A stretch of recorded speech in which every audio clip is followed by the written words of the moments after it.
ውድ ተመልካቾቼ እንኳን ወደ ቻናሌ በደህና መጣችሁ። አሁን የምናየው በዚህ ቪዲዮ who የሚለውን ነው።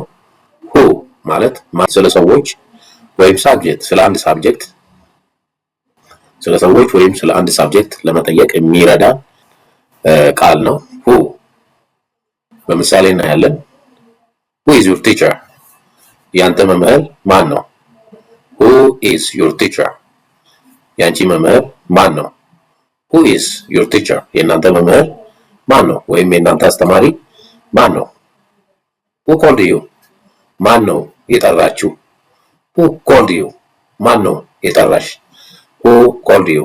ማን ነው የጠራ? እንግዲህ call መጥራት ነው። called የመጥራት ኃላፊ ጊዜ ስለሆነ ከዛ በፊት እንግዲህ ሰው ተጠርቷል። ሰውን ማን እንደጠራ ለመጠየቅ who called you? ማን ነው የጠራ? who called you? ማን ነው የጠራችሁ? who called you? ማን ነው የጠራሽ? የሚለውን እንጠይቅበታለን ማለት ነው። who is coming today? coming አሁን እየሆነ ያለ ነገር ነው። በጉዞ ላይ ያለ ነገር who is coming today? እንግዲህ ማን እየመጣ እንደሆነ ለመጠየቅ who is coming today? ዛሬ ማን እየመጣ ነው? who wrote this book? who wrote this book? ይሄ መጽሐፍ ማን ነው የጻፈው? መጽሐፉ ተጽፏል። wrote የራይት ኃላፊ ጊዜ ነው። who wrote this book? ይሄ መጽሐፍ ማን ነው የጻፈው? who won the match? won የዊን ኃላፊ ጊዜ ነው። who won the match? ግጥሚያውን ማን አሸነፈ? who won the match?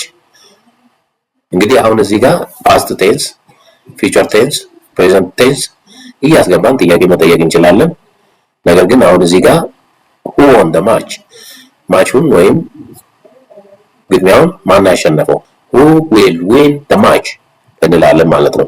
ስለዚህ በተለያየ የቴንስ አይነት በተለያዩ የቃላት አይነት በመጠቀም በዚህ አይነት መልኩ ጥያቄ መጠየቅ እንችላለን ማለት ነው። ውድ ተመልካቾቼ ይሄ ትምህርት ከተመቻችሁ እንግዲህ ለጓደኞቻችሁ ሼር በማድረግ ላይክ፣ ሰብስክራይብ በማድረግ የቻናሌ ቤተሰብ እንድትሆኑ ጠይቃለሁ።